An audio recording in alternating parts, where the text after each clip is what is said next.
Bien, jóvenes, vamos a presentar el tema de semiología de anexos cutáneos. En realidad viene a ser un tema complementario a lo que vendría a ser semiología de la piel.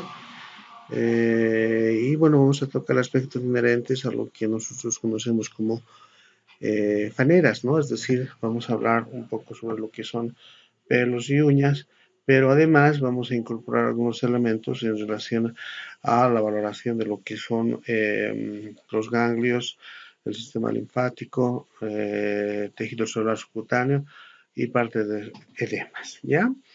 Entonces, cuando nosotros hablamos o nos referimos a lo que son anexos de la piel, sobre todo nos referimos a lo que son los pelos y las uñas, ¿no? Entonces, vamos a comenzar con lo que vienen a ser las uñas, ¿no? Ustedes saben muy bien que las uñas es un tejido que va a proteger la parte distal de los dedos, tanto a nivel del pie como las manos. Y las características que tienen en forma particular son que son una estructura elástica de superficie dorsal ligeramente convexa hacia arriba, con un espesor de 0.3 a 0.65 milímetros. Y algo que tenemos que tomar en cuenta, ¿no? El de interfase piel-uña de 160 grados. ¿A qué se refiere? A que si yo me oriento en un plano lateral, ¿no? El lecho unguial siempre está por debajo de la piel, es decir, si yo me trazo un ángulo entre lo que es el dorso de la uña con el contorno de la piel, se genera un ángulo bastante abierto de 160 grados, pero la característica es que la piel siempre va a estar por encima de la uña, ¿ya? De hecho, la vemos que la uña va a tener un color uniforme, excepto en la parte proximal de la uña, que sería la lúnula, que vendría a ser más o menos un quinto de toda la extensión de la lúnula. Entonces, la lúnula, de lo que estamos viendo esta parte, ¿no? Tiene un color mucho más blanco, ¿no? En relación a todo el resto del lecho unguial que es rosado. ¿Ya? Entonces, este segmento viene a ocupar un quinto de todo lo que es la extensión de la uña, ¿no? Entonces, indudablemente el resto de la uña va a variar un poquito en su color en función a las características raciales de cada individuo, ¿sí? ¿Qué otros elementos? Cuando nosotros valoramos uña, además, indudablemente, lo primero que nosotros valoramos son las características de la superficie dorsal, ¿no? Entonces, se supone que si yo en la historia clínica voy a describir como uñas de características normales, estoy viendo de que la lúnula sea un quinto de toda la extensión, que el dorso de la uña tenga una superficie lisa, convexa hacia arriba, con un espesor o un grosor adecuado, y que la interfase piel-uña sea de 160 grados, ¿no? En esas circunstancias, yo en mi historia clínica lo que voy a hacer es describir como uñas de características normales. Pero otro de los aspectos que valoramos en las uñas es el tiempo de llenado capilar. Es decir, voy a apretar, si ustedes quieren, el examinador va a apretar entre el dedo índice y pulgar el lecho unguial. Cuando hacemos una compresión de este lecho unguial, la uña, el fondo de la uña adquiere un color pálido, o sea, más blanco, ¿no? Porque estoy, como quien dice, inhibiendo la circulación capilar a nivel periférico y eso hace que se vea pálido, ¿no? Entonces voy a comprimir esto y eso después de que suelte, el tiempo en el que tiene que retornar el color normal a la uña es menos de 3 segundos. Ese es el llenado capilar normal, ¿ya?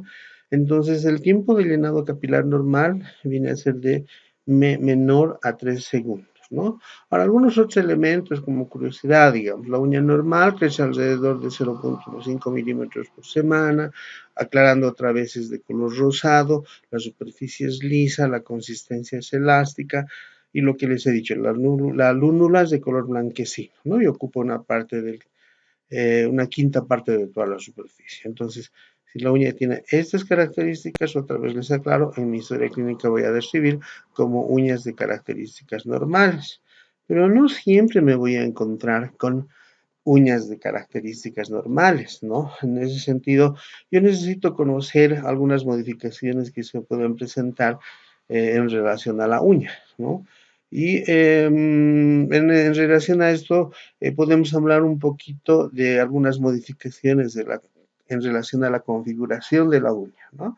Desde la ausencia o de la uña. Entonces, cuando por alguna razón, de forma congénita, el individuo no tiene uñas, hablamos de una anonychia, ¿ya?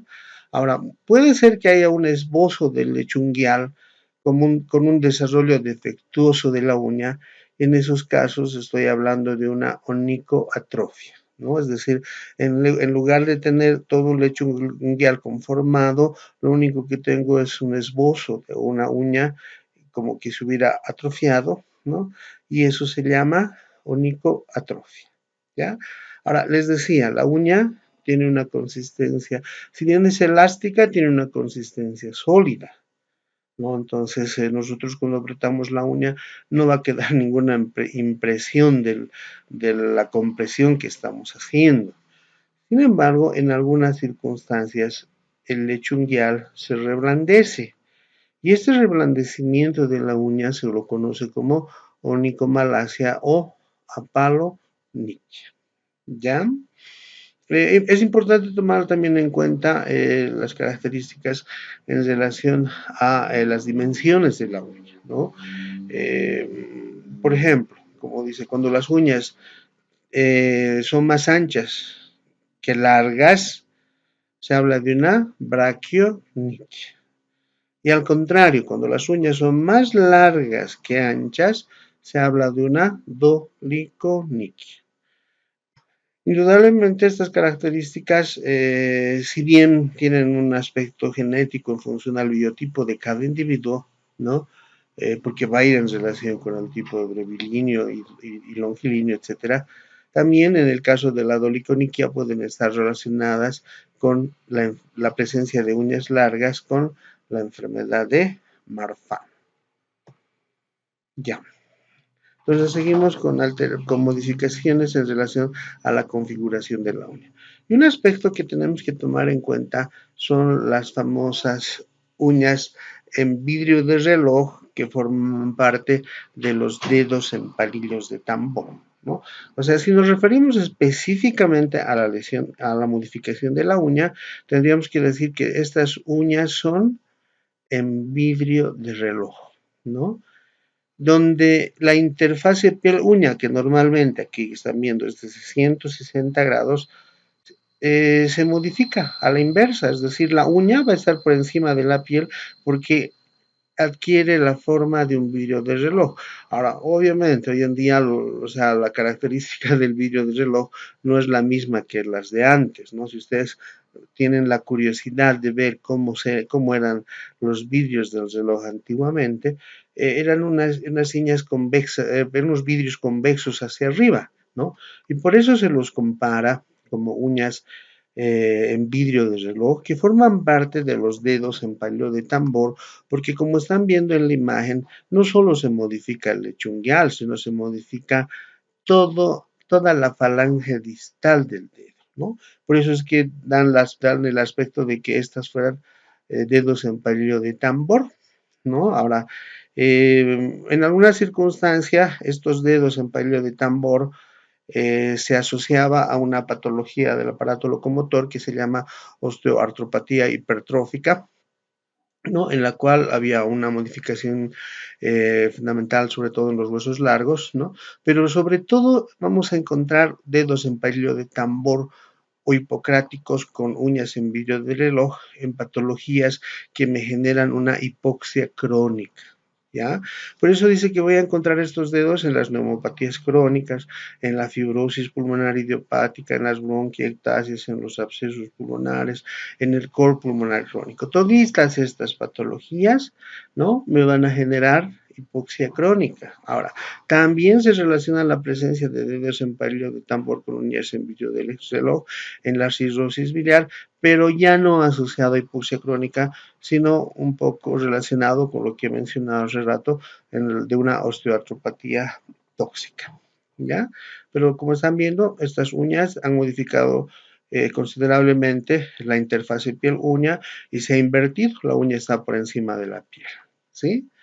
Nos vamos a encontrar también con otras modificaciones en relación a el grosor de las uñas, ¿no? O sea, cuando las uñas, hemos hablado, las uñas tienen más o menos un grosor entre 0.3 a 0.65 milímetros de diámetro.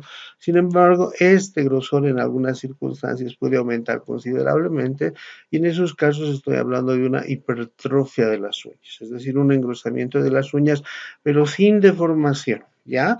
Ahora, esta es una característica de los pacientes, sobre todo en la tercera edad, ¿no? Entonces, los pacientes de la tercera edad, si ustedes tienen la curiosidad de ver a sus abuelitos, van a ver que tienen uñas más gruesas, pero sin deformación del lecho unguial. Y esa es una onicausis, ¿sí? Algo que es mucho más llamativo es la famosa coiloniquia o celoniquia, donde como están viendo, el lecho unguial, en lugar de ser convexo hacia arriba, es cóncavo, ¿no? Y esta concavidad le da un aspecto de una forma de cuchara, ¿no? Entonces, estas uñas en forma de cuchara, que se llama coiloniquia, ¿no? Sobre todo voy a encontrar en enfermedades carenciales como la anemia hipocrómica crónica. Ahora, puede ser parte de otras alteraciones eh, como la hemocromatosis, donde existe un incremento de depósito de hierro a nivel de todos los tejidos, ¿no? En la porfiria, en la cromegalia que es una enfermedad endocrina, ¿no? Y también puede ser parte de pacientes con enfermedad tiroidea, ¿no? Con alteraciones de la tiroides. Entonces, son muchas las circunstancias, pero sobre todo lo que tengo que tomar en cuenta es que la uña en lugar de ser convexa es cóncava y esa concavidad le da un aspecto de eh, forma de cuchara. Bien, seguimos con esas modificaciones del lecho ungueal, ¿no? En relación a las modificaciones del lecho ungueal me puedo encontrar con una onicogrifosis, vamos a leer lo que dice, es una afección de las uñas, sobre todo de los pies, donde se encorvan en forma de ganchos y se engruesan por las producciones córneas. Entonces, es una uña que si, obviamente, ¿no? Adquiere esta forma porque el individuo seguro utiliza zapato, pero si caminara descalzo, ¿no? Las uñas adquieren, como dice, una forma de gancho, es decir, se van a hacer largas y se van a desviar hacia abajo y tiene un aspecto de gancho, ¿no? Entonces, este aspecto de gancho sobre todo lo voy a ver en las uñas de las manos.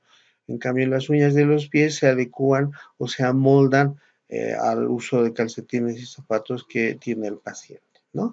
Entonces, es una onicogrifosis. Les había indicado que el lecho unguial tiene una superficie lisa, ¿no? Tiene una superficie lisa. Sin embargo, en algunas circunstancias donde existe fragilidad extrema en las uñas, ¿no? Se presentan estas estrías longitudinales. O sea, la presencia de estas estrías longitudinales no son normales. Dan la impresión de que fueran fisuras en el lecho unguial y eso se llama onicorexis.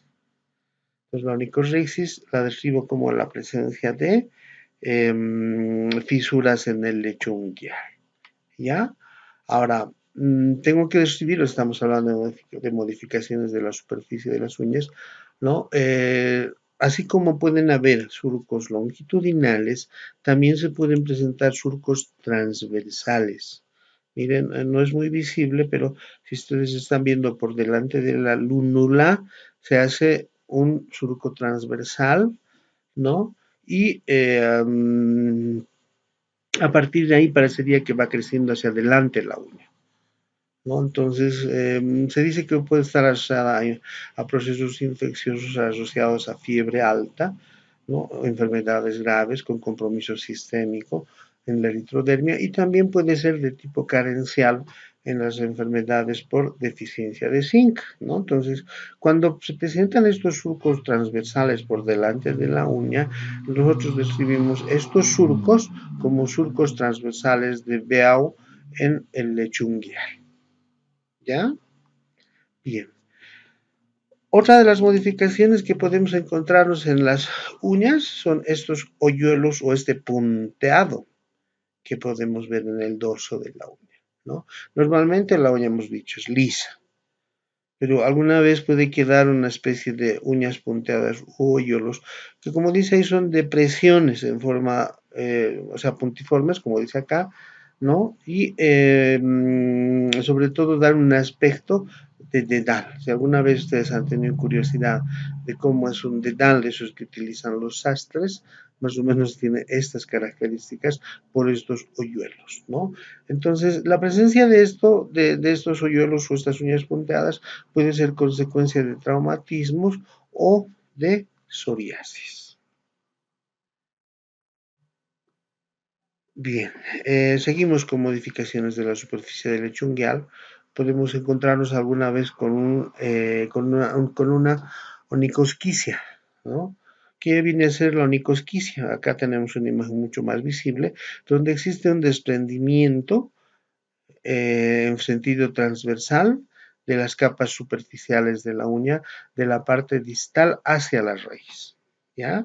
Entonces, la onicosquicia es un desprendimiento transversal de la parte distal de la uña que se dirige hacia la raíz de la uña, ¿no? Entonces, eso se puede presentar por diferentes causas, ¿no? Como contactos prolongados con sustancias alcalinas, enfermedades como líquen plano, policitemia vera, puede ser producto también de procesos degenerativos durante la vejez, se presenta también en las menopáusicas, ¿no? O puede ser de una causa idiopática, es decir, no estar relacionada con ninguna patología. Ahora, cuando se presentan en esta forma, con este desprendimiento distal en forma transversal, a veces se la describe como uña florecida. ¿Sí? Bien.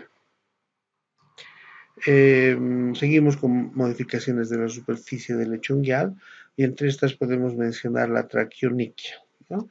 Como dice, ¿qué es la traquioniquia? Es una superficie ungueal áspera, ¿no? Grisácea, que además pierde elasticidad, por lo tanto se vuelve frágil y tiende a romperse desde el borde libre hacia la raíz, ¿no? Pero lo que más llama la atención es el aspecto áspero de esta uña.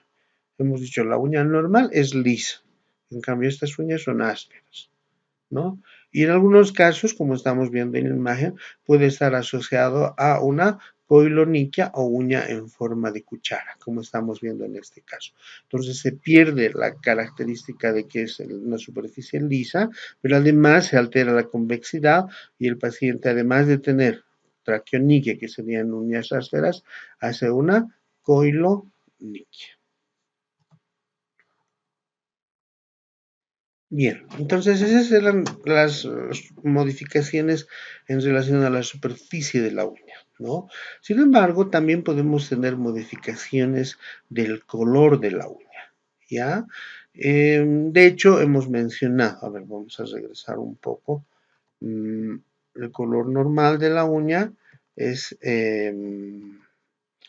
la núnula es blanca y el resto es rosado, ¿no? Ese es el color normal de las uñas, ¿ya?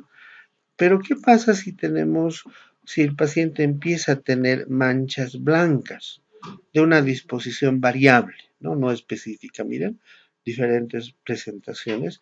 Y la presencia de manchas blancas en el lecho ungueal la vamos a denominar como leuconiquia, ¿no? Ahora, la mayor parte de estas manchas blancas en el dorso, en la uña, son de causa carencial. Deficiencia de zinc, deficiencia de hierro, deficiencia de vitamina A6, o en algunos casos puede quedar como secuela traumática de golpes, ¿no? Pero indudablemente primero, o sea, por eso les decía, los hallazgos tengo que relacionarlos con los antecedentes previos durante la anamnesis, ¿no? Entonces, si mi paciente no ha tenido ningún traumatismo, pero tiene manchas blancas, lógicamente la primera razón que voy a buscar va a ser carencial, pues, ¿no? Y al revés, que se ha golpeado, entonces voy a relacionar tal vez con un traumatismo, ¿ya? Estas uñas son bastante interesantes, ¿no? Entonces se llaman uñas de Terry, ¿no? Porque igual empiezan a aparecer, es como que, fíjense, es como que zona de la lúnula, que es blanca, se hubiese extendido casi a toda la leche unguial. Y la parte rosada viene a ser solo la parte distal, ¿no? Normalmente hemos dicho la lúnula es un quinto de la uña, es decir, solo está en la raíz y el resto es rosado. En las uñas de Terry como que se invierte, ¿no? Todo el lecho unguial es blanco y solo el contorno es rosado. Ahora, la presencia de estas uñas tiene que ver nomás pues frecuentemente con algunas enfermedades metabólicas como el de la diabetes, ¿no? Hoy en día diabetes es una patología muy frecuente y en algunos casos cuando ya tienen una evolución crónica provocan modificaciones en la uña de este tipo, ¿no? Sin embargo, también se pueden presentar en pacientes con cirrosis, con insuficiencia cardíaca congestiva, pero su hallazgo más frecuente va a ser en la diabetes mellitus tipo 2. Bien, ¿qué nos llama la atención aquí? La presencia de estas manchas oscuras, ¿no? Esto vendría a ser una melanoniquia donde estamos viendo bandas de color marrón que pueden tener un sentido longitudinal o pueden tener una orientación transversal, ¿no? ¿A qué se debe esto? Acumulación de melanina a nivel de la lámina unguial, ¿ya? Entonces, eso sería una melanoniquia.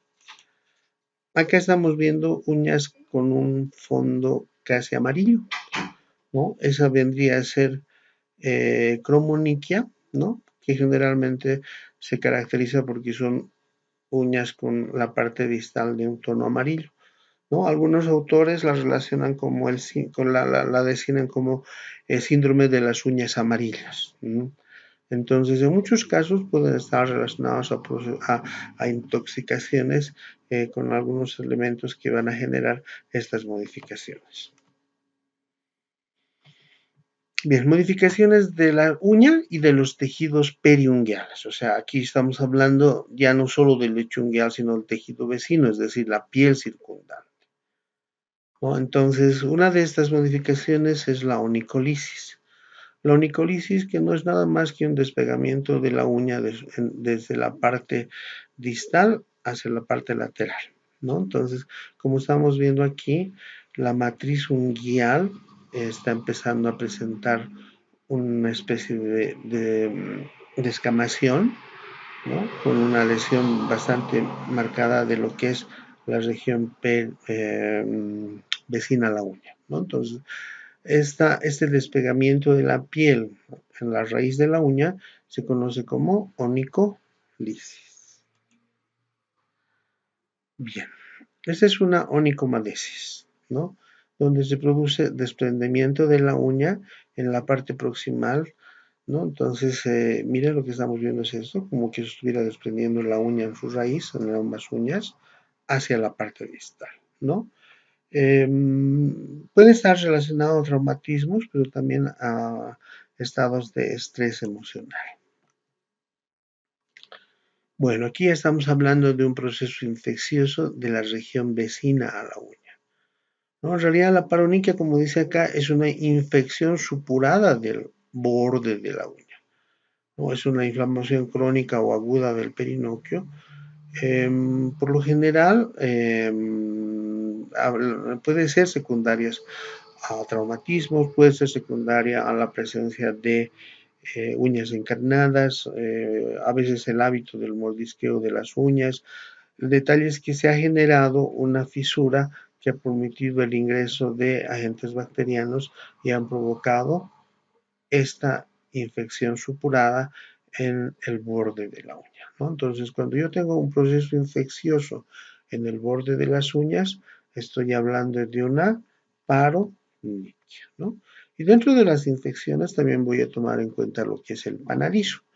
En alguna literatura dicen que el panadizo es como una infección localizada de una paroniquia, ¿ya? Entonces, cuando la infección es muy aguda, ¿no? Esta puede generar una colección de contenido purulento, ¿m?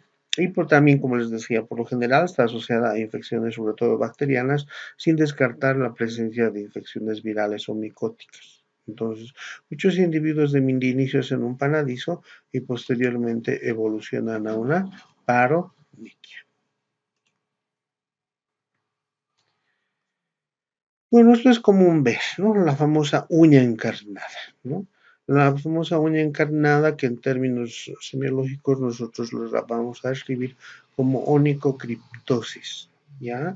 Entonces, indudablemente la causa de una onicocriptosis es cuando una espícula o una astilla del borde del lecho unguial se incrusta en el tejido blando y genera una infección sobreañadida, pues. ¿No? Entonces, no solo es el tema de que la astilla se incrusta en el borde de la uña, sino que es una puerta de entrada para agentes infecciosos y por lo general esta lesión que inicialmente solo es dolorosa por el aspecto mecánico, después ya se vuelve infecciosa y el paciente presenta una infección en el borde del lecho unguial, ¿no? Eso sería una onicocriptosis. Bien, no quiero dejar de lado, estas no son lesiones del borde del lecho unguial, pero por la frecuencia con la que se presentan, ¿no? También he querido hacer mención a la presencia de hongos en las uñas, ¿no? Las famosas onicomicosis, ¿ya? Entonces hay que diferenciar porque puede haber una onicomicosis subunguial distal lateral, puede haber una onicomicosis blanda superficial, puede haber una onicomicosis subunguial proximal, una onicomicosis con distrofia total. Entonces, esas características de las uñas, ¿no? En general, cuando hay presencia de hongos en el espesor de las uñas, ¿no? Por lo general estas se asientan en el borde libre, ¿no? Y provocan una pérdida de la elasticidad. Son uñas que pierden color, ¿no? Son uñas de aspecto blanquecino, muy friables, es decir, que fácilmente se van a romper y dependiendo de dónde se presentan, las podemos diferenciar como en la diapositiva, ¿no? Entonces, la onicomicosis subunguial distal y lateral, su nombre está diciendo, entonces la infección se presenta en el borde libre y se extiende en sentido proximal hacia la matriz, ¿ya? Puede haber una onicomicosis blanda superficial, sobre todo en el primer dedo del pie, ¿ya? Entonces dan un aspecto de porcelana bien delimitada. ¿Mm? Podemos tener una onicomicosis subunguial proximal. Entonces, miren, estamos viendo acá como que la infección micótica está en la raíz por debajo del lecho unguial. O podemos tener una onicomicosis distrófica distal, donde se altera toda la forma distal del lecho unguial. Entonces, este tipo de lesiones son bastante frecuentes, están asociadas a enfermedades micóticas. Necesariamente, en muchos casos, están relacionados con factores donde el individuo está inmunodeprimido y en otros casos asociadas a la falta de higiene, pues. ¿No? Entonces es bien importante tomar en cuenta esos antecedentes. De hecho, sí tiene que ver mucho el factor inmunológico, porque ustedes saben muy bien que los hongos son, microorganismos oportunistas que siempre van a desarrollar cuando el paciente tiene algún grado de inmunodepresión, ¿no? Entonces, como dice aquí, por ejemplo, es más frecuente en pacientes con VIH e inmunodeprimidos. ¿No? Entonces voy a buscar con mucho más cuidado este tipo de lesiones en pacientes que tengan antecedentes de alguna patología que les esté generando inmunodepresión. ¿Sí? Entonces, eso podría ser en relación a las modificaciones que vamos a encontrar en el lecho unguial. ¿Ya?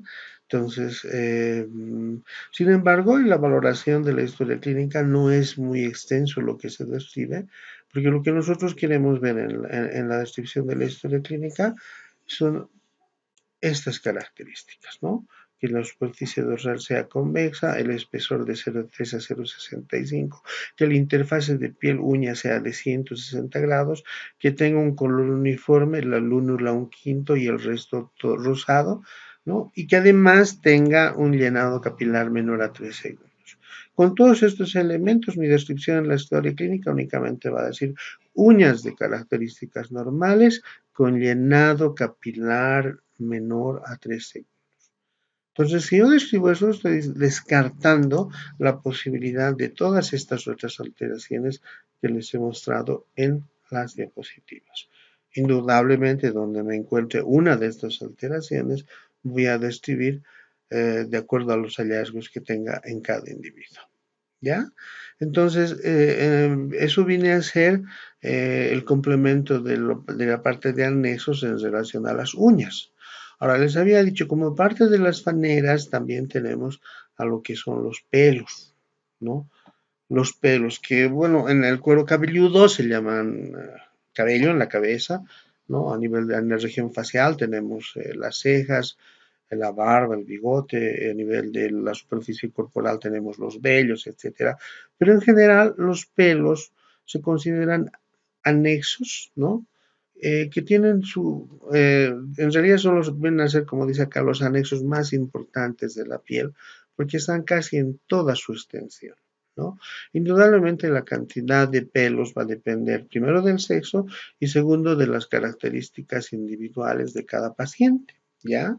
Entonces, las funciones del pelo, por ejemplo, dice, primero, en el cuero cabelludo, por ejemplo, ¿no?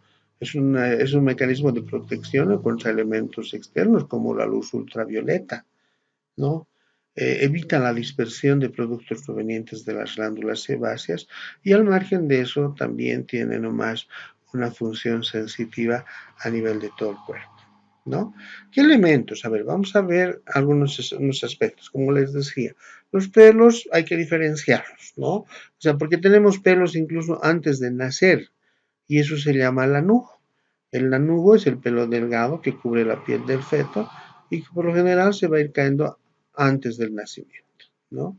En cambio, el vello, como dice acá, es el pelo delgado corto que cubre la mayor parte de la superficie corporal. Y podemos tener un pelo terminal que ya tiene una característica más compleja en su parte central, una médula, es largo, grueso, duro y pigmentado, ¿no? Y el pelo terminal, por lo general, lo encontramos en el cuero cabelludo, en las cejas, en las pestañas, en la barba, en la axila y en el pubis, ¿no? Entonces, esos pelos son más gruesos, por lo general de mayor consistencia, ¿no? Y también, como dice acá, su crecimiento está influido a nivel androgénico, ¿no? Entonces, tiene que ver ahí el sexo, pues, ¿no? Por ejemplo, porque en la mujer, por ejemplo, no se desarrolla pelos en la cara, o sea, no tiene ni bigotes ni barba, ¿no? Y la disposición del vello, por ejemplo, a nivel del pubis, tiene características diferentes en el varón o la mujer, pero en general todos esos podemos considerar como eh, como un tipo de pelo terminal que se va a presentar en estas superficies, ¿ya? Ahora, hemos dicho donde generalmente valoramos con mucho más detalle los pelos es en el cuero cabelludo, ¿no? Entonces, ¿qué elementos? Se dice que en relación a la cantidad de cabello o pelo del cuero cabelludo, una cantidad normal entre los 16 a 45 años es de 375 a 800 pelos por centímetro cuadrado, ¿no? Cuando se incrementa su cantidad, ¿no? En relación a esta proporción, hablamos de una hipertricosis, que vendría a ser un aumento de la cantidad de cabellos. Sin embargo, pueden presentarse caídas o pérdidas que pueden ser segmentarias, es decir, parciales o totales, que vendrían a ser las famosas alopecias, ¿no? Las alopecias, como dice ahí, es la pérdida parcial en áreas únicas o pueden ser múltiples, ¿no? Y cuando son parciales, por lo general las describimos como alopecias areatas, ¿no? ¿Por qué dice areata? Porque es un área. Por lo general son pérdidas circulares de la forma de una moneda, ¿no? Entonces por eso se la describe como alopecia areata, que puede estar relacionado con procesos inflamatorios infecciosos, sobre todo a nivel del cuero cabelludo, ¿ya? Ahora, no voy a dejar de tomar en cuenta que en algunas circunstancias el paciente puede tener caída de los cabellos en mechones, ¿no? Bueno, cuando se les ha explicado seguramente la valoración de la cabeza como tal, en la cabeza valoramos los cabellos y en los cabellos valoramos la implantación de los pelos en su raíz. Para eso, ¿qué hacemos? Traccionamos entre el dedo pulgar y el dedo índice mechones de cabellos a nivel de diferentes segmentos, ¿no? Y un cabello bien implantado no permite que haya una caída fácil del cabello. Si bien se me puede quedar uno o dos pelos al atraccionar los pelos del cuero cabelludo, no se queda más. Sin embargo, en algunas circunstancias, esta caída de cabello se produce en mechones y con mucha facilidad, como si hubiera existido un apolillado en el cuero cabelludo, y esa es una de las características de la sífilis terciaria, ¿no?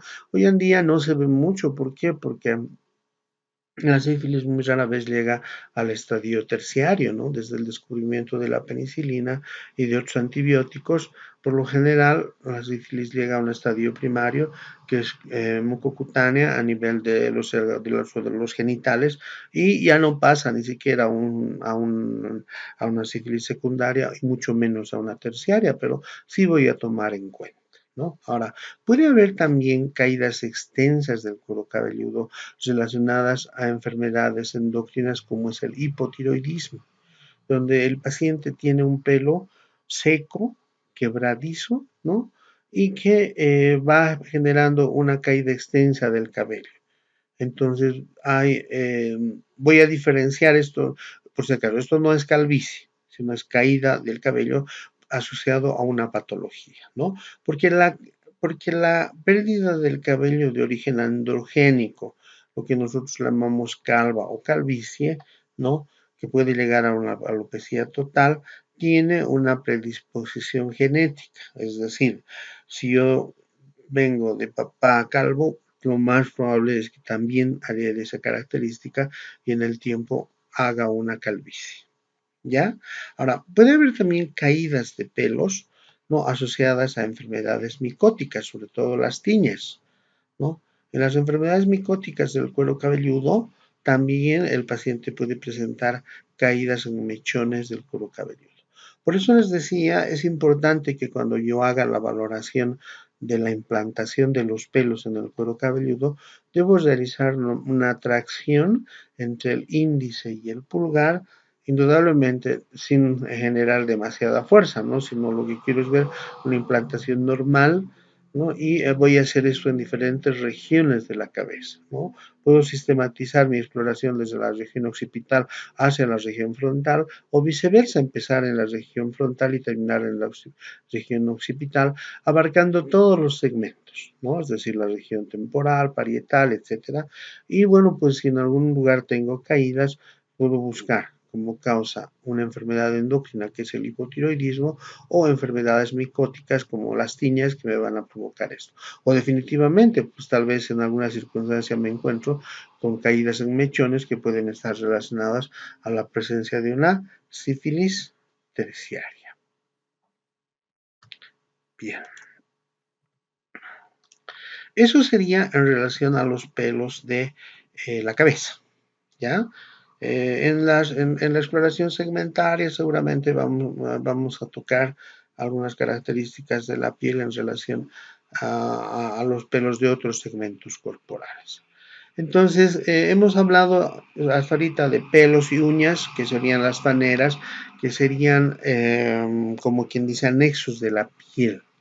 Sin embargo, no puedo dejar de mencionar el tejido celular subcutáneo, que en realidad no viene a ser un anexo, sino viene a ser parte de lo que es la piel, ¿no? En realidad tenemos la dermis y la hipodermis, y en la hipodermis tenemos el tejido celular subcutáneo, ¿ya? Entonces, el tejido celular subcutáneo viene a formar parte de la hipodermis, está formada por adipocitos, en términos sencillitos, si ustedes quieren, viene a ser la grasita corporal, ¿no? Y cuyo grosor va a variar en diferentes, primero que varía en diferentes partes del cuerpo, ¿no? O sea, definitivamente, por ejemplo, las palmas y las plantas es bastante grueso, ¿no? Porque vienen a ser como una especie de almohadón donde va a soportar la presión que tienen estas estructuras, ¿no? Pero en algunos lugares casi no existe, como es en el caso de los párpados y el lecho unguial, ¿ya? Ahora, también hay que tomar en cuenta que la distribución de tejido celular subcutáneo va a estar en relación, uno, a la edad y dos, al sexo del individuo, ¿no? Entonces, no es la misma distribución del tejido celular subcutáneo en la mujer que en el varón, ¿ya? Y un elemento fundamental en la valoración del tejido celular subcutáneo es su distribución en función al estado nutricional. Si ustedes ven el llenado de la historia clínica en lo que se refiere a examen físico general, ¿no? Después de piel, ¿no? Se habla de tejido celular subcutáneo y lo último son la parte de edemas. Entonces, la descripción en la historia clínica de la cantidad de tejido celular subcutáneo, la mayor parte de las veces está en relación al estado nutricional. Es decir, un individuo que tiene un índice de masa corporal entre 18.5 y 25, que sería como nutrición normal, va a tener una distribución regular del tejido celular subcutáneo, que nosotros en la historia clínica la vamos a describir como tejido celular subcutáneo regularmente distribuido, ¿no? Ahora, ¿qué pasa si mi paciente tiene sobrepeso o tiene obesidad de diferentes grados? En esos casos, mi tejido celular subcutáneo va a estar aumentado, ¿no? Y lo contrario, si mi paciente es desnutrido, mi paciente va a estar con tejido celular subcutáneo disminuido, ¿no? Ahora, las características de dónde está más aumentado, etcétera, las vamos a describir en los segmentos correspondientes, ¿no? Por ejemplo, si yo tengo grasita acumulada en la barriga, de pronto mi abdomen va a ser globoso a expensas de tejido celular subcutáneo y eso lo voy a describir cuando llegue a abdomen, ¿no? En el examen físico general únicamente voy a hablar de una distribución en función al estado nutricional que puede ser aumentado, regularmente distribuido o disminuido, ¿ya?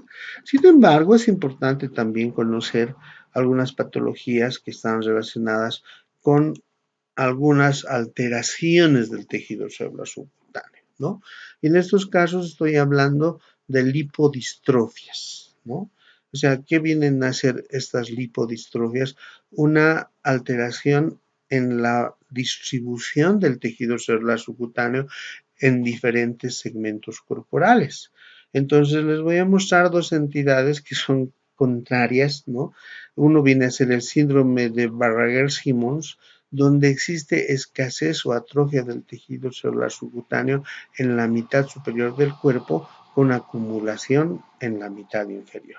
Entonces, como quien dice, tienen menos tejido celular subcutáneo de la parte del tronco hacia arriba o del abdomen hacia arriba y tienen más distribución de tejido celular subcutáneo en la parte inferior del organismo, ¿no?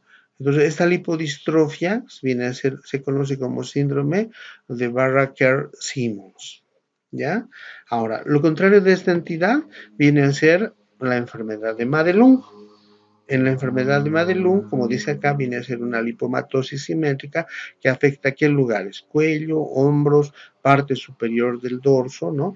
Donde, como quien dice, el tejido celular subcutáneo se acumula del tronco hacia arriba, ¿no? Y indudablemente no hay esa distribución en las extremidades inferiores, ¿ya? Ahora, parte de la enfermedad de Madelung viene a ser el cuello de Madelung, que seguramente les han explicado en el segmento de cuello, ¿no? Donde cuando sobre todo la grasa se acumula en el cuello, hablo de un cuello de Madelung, que sería parte de la enfermedad de Madelung. Entonces, estas dos lipodistrofias que tienen una distribución diferente, pero que sí en algún momento puedo encontrar, la voy a describir de esta forma, ¿ya? Ahora, de las alteraciones más frecuentes del tejido celular subcutáneo, o sea, no es una lipodistrofia, sino es una inflamación y una infección del tejido celular subcutáneo, ¿no? Quiero aclarar, estamos hablando de una celulitis infecciosa o una celulitis bacteriana. No esa celulitis estética que hacemos a ver referencia en el sentido de la acumulación de grasa, digamos, ¿no? O sea, nosotros en términos semiológicos y médicos tenemos que hablar de una celulitis infecciosa o una celulitis bacteriana donde por alguna lesión cutánea, donde se ha producido, aunque sea una pequeña fisura o grieta, se ha producido una infección de la grasa del cuerpo, ¿no? Y eso se conoce como celulitis infecciosa o celulitis bacteriana. ¿Cuáles son las características que tiene ese segmento? Tiene signos de inflamación. Pues, y cuando hablamos de signos de inflamación, es un paciente que tiene primero aumento del calor local, por lo que la piel se pone roja, brillante y caliente. Y dependiendo de la extensión también va a ser dolorosa.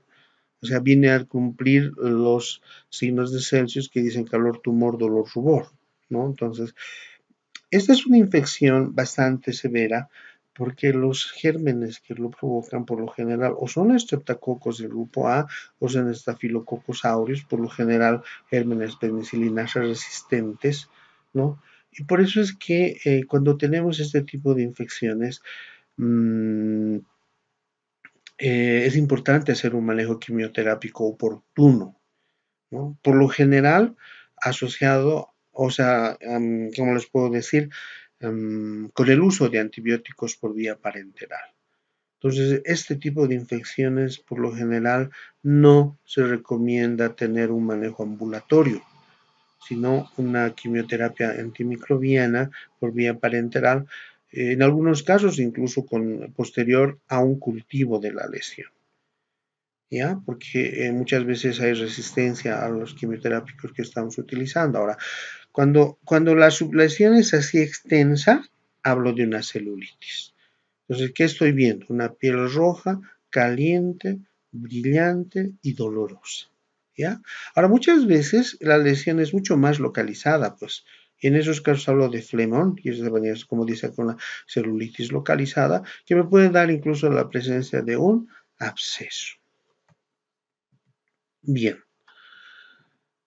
¿qué otras lesiones me puedo encontrar en el tejido celular subcutáneo, ¿no? La presencia de aire debajo de la piel, es decir, aire en el tejido celular subcutáneo, que se llama enfisema subcutáneo. Como dice aquí, el enfisema subcutáneo es la presencia de un gas, por lo general aire, en el tejido celular subcutáneo. ¿Cómo me voy a percatar que cuando yo haga palpación digital de este segmento donde estoy sospechando que hay enfisema, voy a tener la sensación de crépitos en mis pulpejos de los dedos, ¿no? Crépitos o burbujeo. Un ejemplo típico de enfisema subcutáneo es el que se presenta en pacientes que hacen neumotórax con compromiso de la pleura visceral y la pleura parietal, ¿no? Es decir, cuando hay una solución de continuidad en ambas pleuras, visceral y parietal, la salida de aire se produce hasta por debajo de la piel y el individuo presenta un enfisema subcutáneo en, a nivel de la región afectada, que pueden serlo la cara anterior, lateral o posterior del tórax, dependiendo de dónde se produce el daño. Y cuando yo realice una palpación digital de este segmento, lo que voy a sentir es la presencia de crépito o burbujeo por presencia de aire en el espesor de la grasa. ¿Ya? Bien, hay que también tomar en cuenta que puede existir la presencia de edemas asociada a lesiones del tejido celular subcutáneo. Bueno, no voy a entrar a explicar en general toda la fisiopatología del edema. Por lo general sabemos que la presencia de edemas es la salida de líquido hacia un tercer espacio por alteraciones de la presión oncótica e hidrostática, pero muchas veces cuando este edema se acumula debajo de la piel, se puede poner de manifiesto de esta forma, ¿no? A través del signo de la fobia o Godet, es decir, que yo hago mi impresión digital y cuando la retiro queda la impresión digital. Este es el signo de la fobia o Godet positivo, ¿ya? Ahora, dentro de lo que es la parte de lesiones que se pueden presentar a nivel de la piel, asociada a otras alteraciones, también hay que tomar en cuenta algunas alteraciones de los vasos linfáticos, ¿no?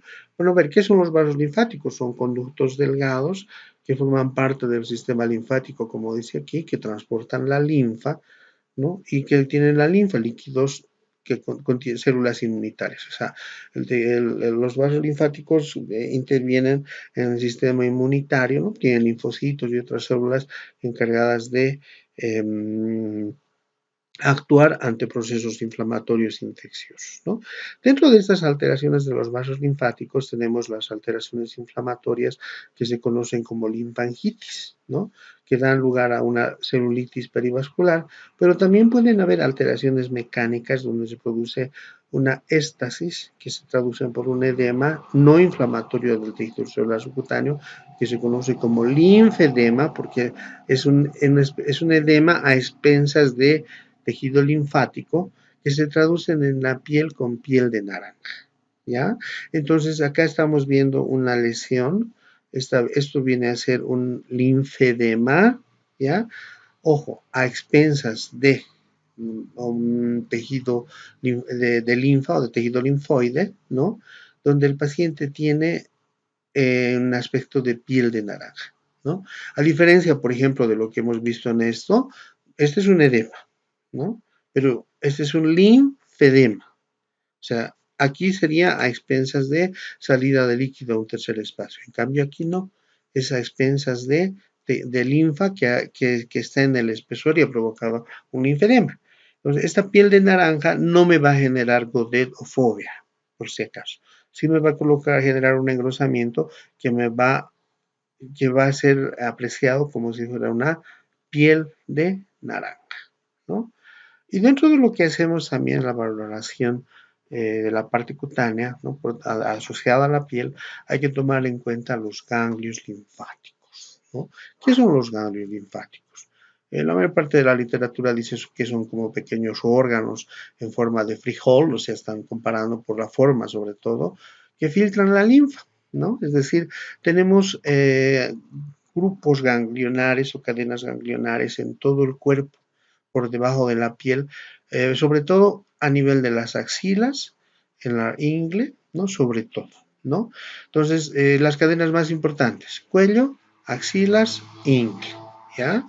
Entonces, esos son los segmentos donde vamos a encontrar sobre todo ganglios linfáticos. Perdón, he tenido un lapsus, ¿no? Entonces, los ganglios linfáticos, si bien filtran la linfa, que está en todo el cuerpo, se concentran sobre todo a nivel del cuello, de las axilas y de la ingle, ¿no? Entonces, los ganglios linfáticos, como dice acá, son parte del sistema linfático que viene a ser un mecanismo de defensa del cuerpo contra la propagación de infecciones y de enfermedades neoplásicas, ¿ya? Ahora, cuando se inflaman estos ganglios linfáticos, hablamos de linfadenopatía. O sea, la linfadenopatía es el término médico utilizado para referirse a ganglios linfáticos inflamados. En nuestros términos, muchas veces nosotros decimos solo adenomegalias o adenopatías. ¿Por qué? Porque cuando se inflaman, se hipertrofian y por eso hablamos de adenomegalias, ¿no? Entonces, en este rote, por ejemplo, ya hemos avanzado en la exploración de cuello y en cuello uno de los elementos importantes que voy a valorar son estos ganglios linfáticos, ¿no? No se olviden que en cuello tenemos una cadena ganglionar bien importante que puede ser submentoniana, submaxilar, retroauricular, yugular, supraclavicular. Entonces, hay una cadena bien importante que voy a valorar. Y cuando yo valoro ganglios, en mi descripción voy a tomar en cuenta estos elementos, ¿no? Primero, definir la localización, es decir, a qué grupo ganglionar corresponde. Si es dependiendo del cuello, o sea, en cuello les estoy hablando que es lo que ya han avanzado, puede ser submentoniano, submaxilar, eh, que es preauricular, retroauricular, yugular, superclavicular, etcétera, ¿no? Entonces, cuando voy a describir el hallazgo de una adenopatía, primero tengo que ver la localización. Luego, la extensión, hasta dónde se extiende, ¿ya? Es importante describir el tamaño. Ahora, la literatura de antes siempre comparaba con algunos elementos conocidos, como decir, más o menos del tamaño de una lenteja, de un guisante o de un huevo de gallina. Entonces, estamos hablando de diferentes tamaños, pero nosotros en nuestra descripción podemos ponerlos en centímetros, ¿no? No se olviden que en algunas circunstancias podemos tener mm, asociados a procesos, ganglios asociados a procesos neoplásicos, ¿no? O sea, ¿por qué es importante la valoración de ganglios? Si bien la presencia de ganglios o de adenopatías puede estar asociada a procesos inflamatorios infecciosos agudos o crónicos. Como ejemplo, una faringomigdalitis me puede dar una adenopatía, ¿no? Una mononucleosis infecciosa me puede dar una adenopatía. Enfermedades crónicas como tuberculosis me pueden dar adenopatías, pero también la presencia de adenopatías puede estar relacionada a patologías neoplásicas, ¿no? Aquellas que sobre todo están relacionadas con el tejido linfoide. ¿Cuáles? ¿No? Como dice aquí, los linfomas de Hodgkin, no Hodgkin, las leucemias, ¿no? Muchas de estas, sobre todo estos tres procesos neoplásicos, los linfomas de Hodgkin y no Hodgkin, y las leucemias muchas veces debutan con presencia de adenopatías cervicales en el cuello. Entonces es importante tomar en cuenta el tamaño, ¿no? La consistencia, ¿no? Se dice que puede ser elástica en una adenitis crónica simple, puede tener dureza pétrea en los ganglios neoplásicos, ser duro como piedra en los procesos neoplásicos, ¿no? Puede ser también dura en algunas patologías crónicas como tuberculosis y sífilis. Entonces, cuando yo estoy palpando un ganglio, describo, pues, si es de consistencia blanda, dura, pétrea, etcétera, para relacionar con algún tipo de patología, ¿no? Tengo que describir la forma de los ganglios que estoy palpando. Si estos son redondos o elípticos, pueden ser de superficie lisa o irregulares, ¿no? Por lo general, los ganglios de superficie irregular son de más mal pronóstico que los de superficie lisa, ¿no? Ahora, dice la sensibilidad, es decir, si son o no son dolorosos. Las adenopatías crónicas tumorales malignas por lo general no duelen, a diferencia de los ganglios de procesos inflamatorios, ¿no? Como la mononucleosis infecciosa, que sí son dolorosas. Ahora, también tengo que ver si esas adenopatías están móviles o están fijas a planos profundos, ¿no? Entonces, las adenitis crónicas, inespecíficas y tumorales malignas, por lo general suelen ser libres y móviles. En cambio, las inflamatorias dan lugar a grandes masas que forman conglomerados y están fijos a planos profundos, ¿ya? Entonces, cuando yo me encuentre con un ganglio hipertrofiado, que nosotros decimos como adenomegalias o adenopatías, no tengo que describir todas estas características: la localización, la extensión, el tamaño, la consistencia, la forma de la superficie, la sensibilidad y su adherencia o no a planos profundos. Bien, jóvenes, no era un tema largo, era un tema casi de complemento a lo que vendría a ser la parte de piel, ¿no? Sin embargo, era importante hacer referencia a estos aspectos y con esto, después de haber hecho una valoración de la piel, ya hemos complementado la valoración de las faneras y de los anexos, ¿no? Entonces, con esto hemos concluido la presentación. Muchas gracias y bueno, espero que sea de utilidad para su exploración. Gracias.